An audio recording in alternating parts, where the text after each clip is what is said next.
विघ्नहर्ता श्री गणेश, श्री गणेश, श्री गणेश। आज मैं भौम, जगत पिता महादेव का पुत्र, उनसे भेंट करके ही रहूंगा।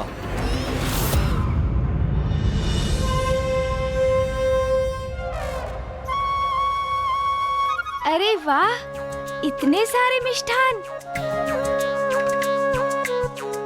पुत्र गणेश, संकोच मत करो। यदि तुम्हारी इच्छा है तो तुम्हें तुम्हारे उपहार खोलने की अनुमति है पुत्र। माँ, उपहार तो मैं कभी भी देख सकता हूँ, किंतु मेरा सर्वाधिक आकर्षण तो उन सभी मिष्ठानों में है। उन्हें ग्रहण कर सकता हूँ ना माँ? अवश्य पुत्र। अरे अरे देवी पार्वती, आप तो अपने पुत्र को मोदक खिला चुकी हैं। हाँ देवी पार्वती, अब हमें भी अवसर दीजिए। हम भी पुत्र गणेश को ये मिष्ठान खिलाना चाहते हैं जो हम उसके लिए अपने हाथों से बनाकर लेके आए हैं। अवश्य। देवी सरस्वती, सर्वप्रथम आप ही खिला दीजिए। नहीं देवी लक्ष्मी, सर्वप्रथम आप खिलाइए। नहीं नहीं देवी सरस्वती, पहले आप। नहीं देवी, आप खिलाइए। नहीं देवी सरस्वती, पहले आप। गणेश को अपने हाथों से मिष्ठान खिलाने का आनंद तो मैं भी प्राप्त करना चाहती हूँ। ओहो, बुआ जी और मामी जी तो एक दूसरे को ही आगे बढ़ने को कह रही है, किंतु दोनों में से ये कोई भी नहीं समझ पा रहे हैं कि अब ये मिष्ठान मेरे मुख में प्रवेश करने में एक पल की भी प्रतीक्षा नहीं करना चाहते।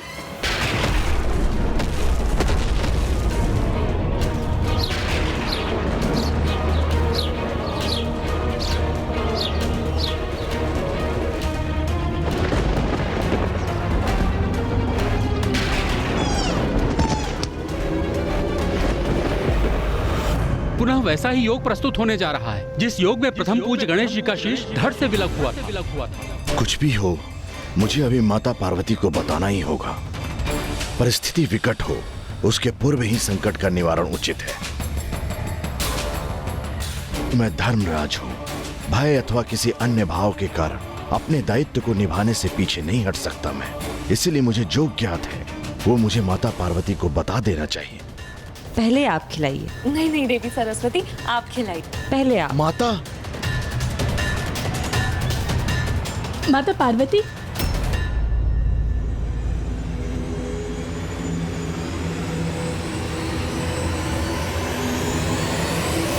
माता लक्ष्मी और माता सरस्वती को समझाइए ना कि वो शीघ्र निर्णय लें, क्योंकि मैं भी गणेश जी को अपने हाथों से मिष्ठान खिलाने के लिए ललायित हूँ। मुझे भी अवसर प्राप्त होना चाहिए। अवश्य देवी शची।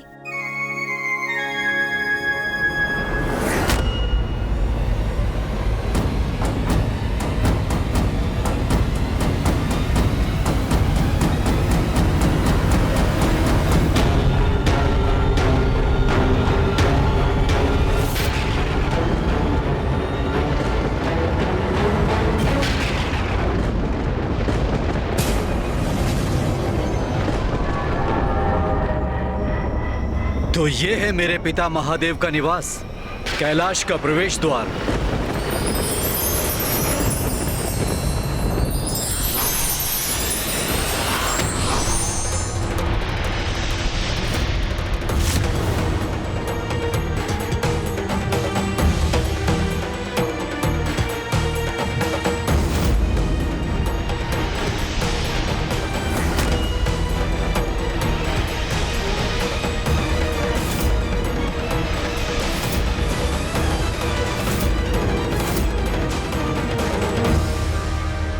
पुत्र गणेश, देवी शची कितने स्नेह से तुम्हें अपने हाथों से मिष्ठान खिलाना चाहती हैं और तुम उन्हें उसका अवसर ही नहीं दे रहे हो।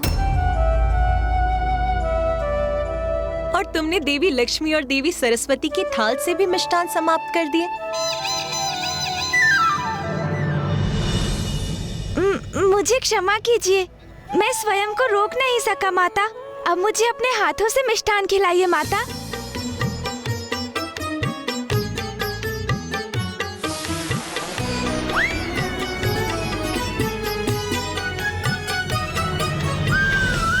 प्रतीत होता है गणेश का ध्यान पूर्ण रूप से भोजन पर ही है और उसकी इस एकाग्रता को भंग करने का कोई उपाय नहीं।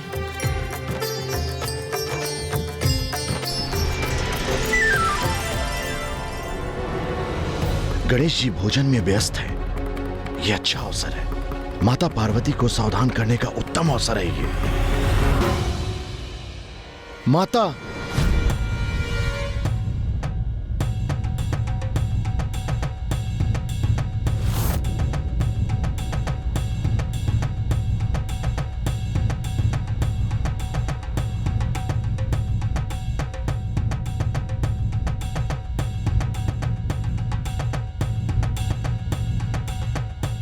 भैया तो ढोल का स्वर उत्पन्न कर रहे हैं। भैया आप ढोल बजाइए और मैं डमरू। हे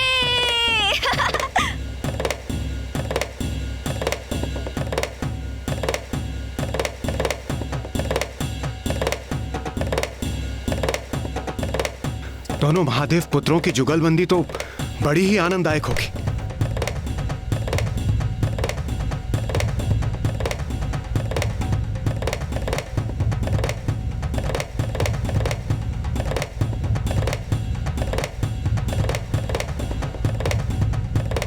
माता,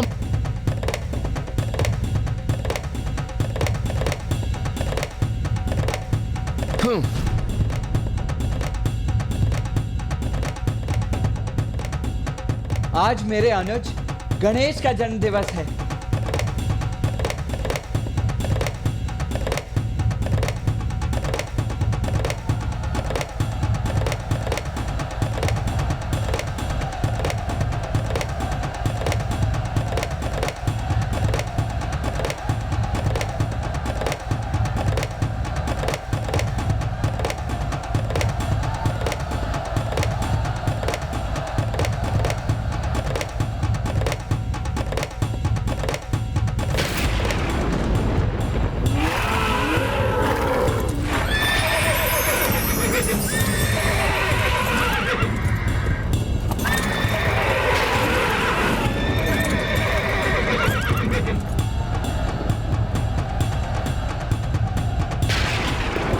तोतला जी।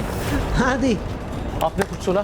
नंदी जी, मैं तोतला अवत्य हूँ, लेकिन मेरी प्लवन तत्ती प्रभावित नहीं है। ढोल बजले तुम लाओ तब तुम ले। अरे ढोल बज रहे हैं तो मुझे भी सुनाई दे रहा है, किंतु बाहर से ये पशुओं की चित्कार। पशुओं की चित्कार? हाँ, क्या वो सुनाई दे रही है आपको? हाँ नंदी जी, ध्वनिया तो मुझे भी आ रही है। बोलिए, ध्वनिया नहीं बाल आ रही है। तोतला जी, हमें बाहर जाकर देखना चाहिए कि देवताओं के वाहन इतने व्याकुल क्यों हो रहे हैं। आइए चलिए।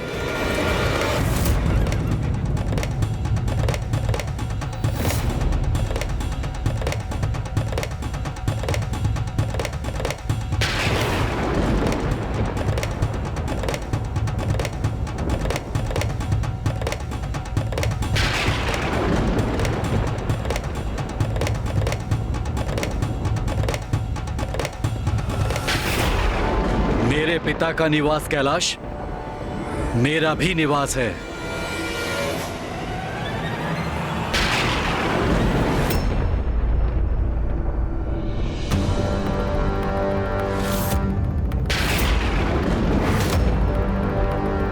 तोतला जी, कौन है ये और ये यहाँ क्यों आया है, और इससे ये रक्तवर्णी वाष्प क्यों उत्पन्न हो रही है?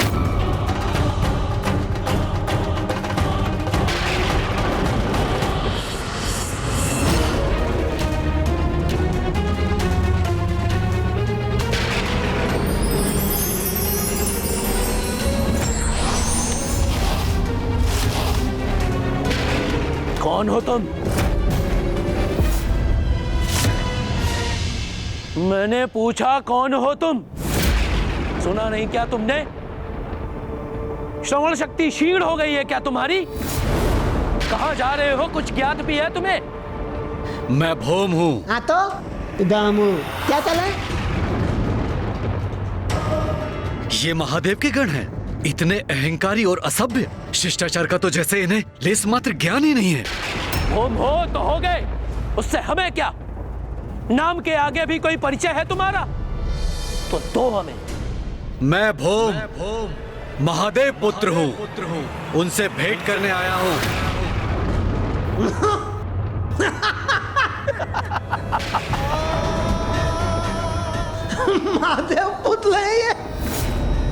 महादेव पुत्र भूम। तोतला जी कहां से कैसे कैसे बड़े बड़े भ्रम पालकर यहां पहुंच जाते हैं मूर्ख अज्ञानी, और कहते हैं महादेव पुत्र भूम है।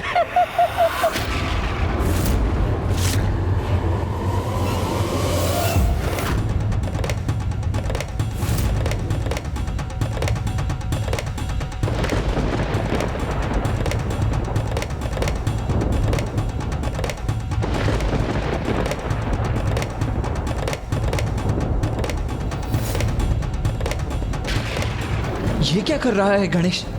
उसने अपने डमरू के नाद को इतना क्यों बढ़ा दिया? ना मैं मूर्ख हूँ ना अज्ञानी, और सत्य तो वही है जो माता ने मुझे बताया, किंतु ये गण धृष्ट और अशिष्ट अवश्य हैं। कभी दर्पण में मुख देखा है अपना? कहाँ मेरे प्रभु महादेव? उनके पुत्र देव सेनापति कुमार कार्तिकेय और प्रथम पूज्य गणेश जी, और कहाँ तुम?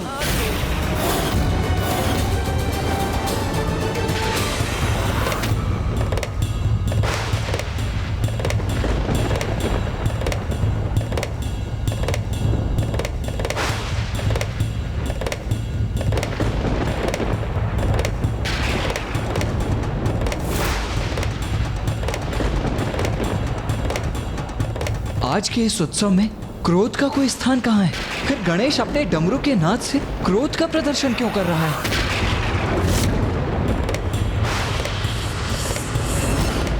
मैं भी महादेव का ही पुत्र हूँ। अरे मूर्ख, हम सभी महादेव के पुत्र हैं, क्योंकि वो तो जगत पिता है। किंतु इस कारण कोई भ्रम नहीं पालना चाहिए। वास्तविकता में उनके दो ही पुत्र हैं, कुमार कार्तिकेय जी और प्रथम पूज्य गणेश जी। तुम्हारे पिता स्वयं जगत पिता महादेव हैं, जिनके जन्म दिवस का उत्सव यहाँ आज कैलाश में मनाया जा रहा है। उनके दो ही पुत्र हैं, कुमार कार्तिकेय जी और गणेश जी, जिनके जन्म दिवस का उत्सव यहाँ आज कैलाश में मनाया जा रहा है।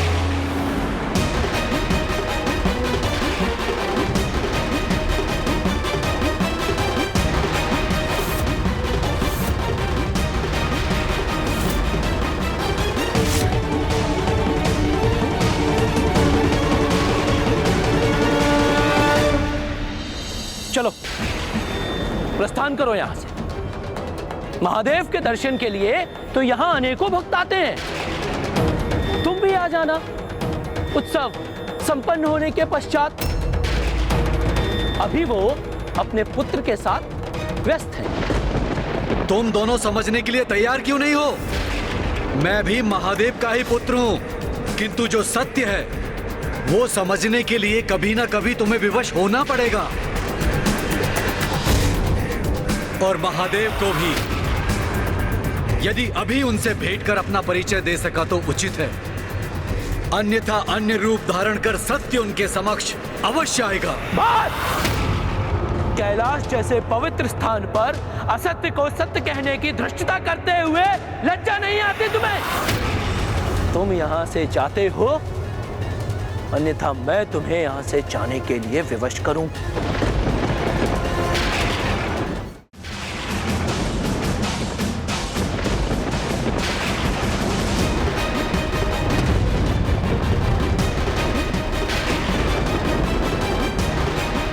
पुत्र गणेश ऐसे रौद्र रूप में?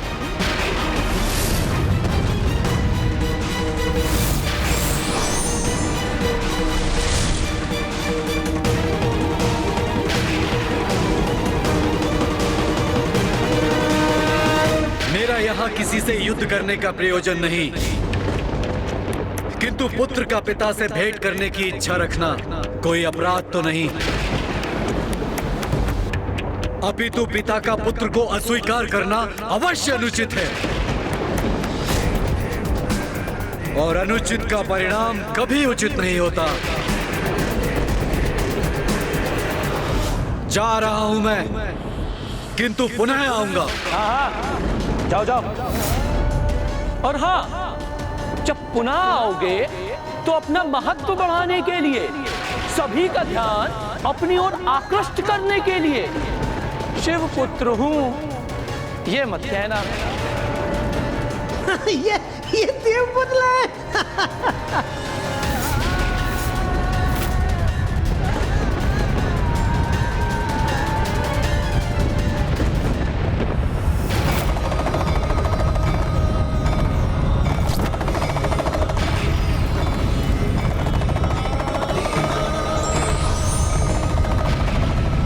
एक पुत्र को अपने वक्ष से लगाकर उस पर सारा स्नेह न्यौछावर कर बहुत आनंदित हो रहे ना आप महादेव।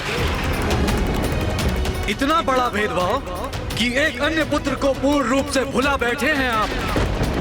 नहीं, बहुत बड़ा अन्याय है ये, किंतु शीघ्र ही आपको इसका उचित न्याय प्राप्त होगा। अपने इस पुत्र को दुख दिए है ना आपने,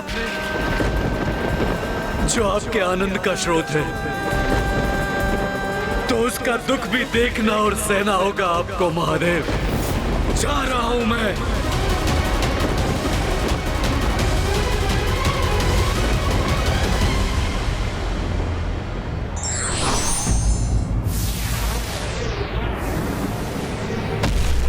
पुत्र गणेश,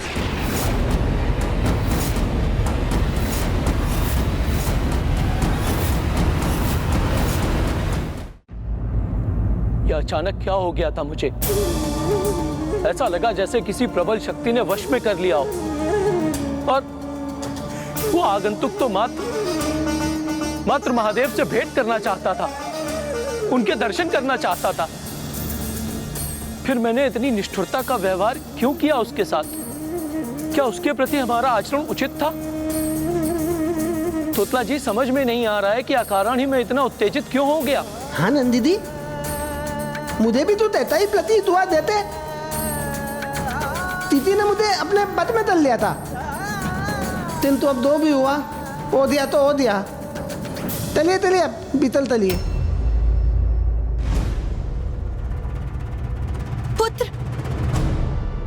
पुत्र तुम कुशल तो हो ना? हाँ माँ, ज्ञात नहीं अकस्मात मुझे क्या हो गया था। कदाचित मुझे भूख लगी है, इसीलिए ऐसा हुआ होगा माँ। अब हमें प्रस्थान करना चाहिए। हाँ, आज पुत्र गणेश का जन्म दिवस है और उसे बहुत भूख लगी है। अभी हमें उसे शांतिपूर्वक भोजन करने देना चाहिए।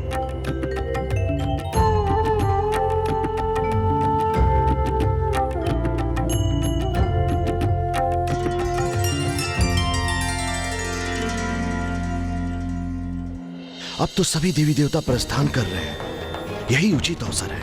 उनके प्रस्थान करने के पश्चात मैं माता पार्वती को अवश्य कह दूंगा।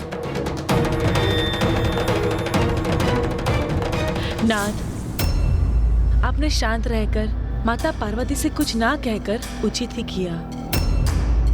देखिए ना, माता पार्वती महादेव कितने प्रसन्न हैं।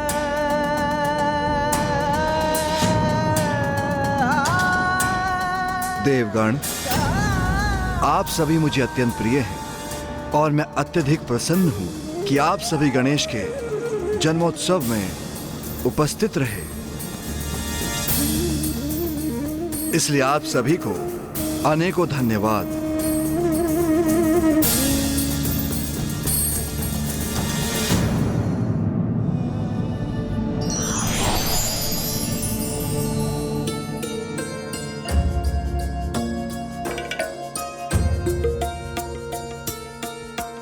यमराज, आपको ज्ञात है कि मुझे सर्वाधिक प्रिय कौन है? जो सर्वाधिक प्रिय देवता हैं और जो मेरे हृदय के सबसे निकट है, वो हैं आप। मैं महादेव? हाँ, कभी कभी जो नैतिक दृष्टि से उचित प्रतीत होता है और जो हमारा दायित्व है, उसमें विरोधाभास होने के कारण एक बड़ा अंतर्द्वंद उत्पन्न होता है। किंतु आप मुझे सर्वाधिक प्रिय इसलिए हैं क्योंकि आप तो धर्मराज हैं। आप तो सदैव अपने धर्म और कर्तव्य पर अडिग रहते हैं। कोई भी द्वंद आपको विचलित नहीं करता। प्रत्येक परिस्थिति में लाभ हानि की चिंता किए बिना जगत कल्याण हेतु अपने धर्म का पालन करते हुए आप मुझसे भी संघर्ष करने पर विवश हुए, किंतु पाप ने अपने धर्म पथ का त्याग नहीं किया। धर्म के प्रति आपकी अटूट निष्ठा के कारण ही आप मुझे सर्वाधिक प्रिय हैं।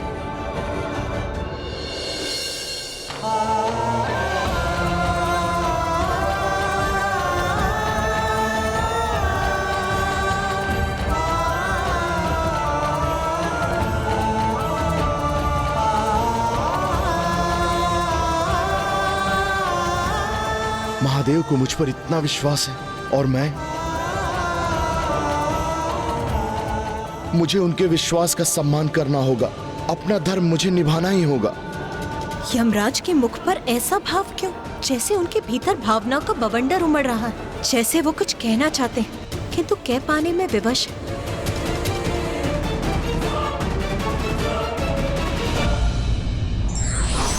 विशेष हो या साधारण, हमें अपने द्वार पर आए सभी आगंतुक का सम्मान कर उसके आगमन के उद्देश्य को भली भांति समझना चाहिए।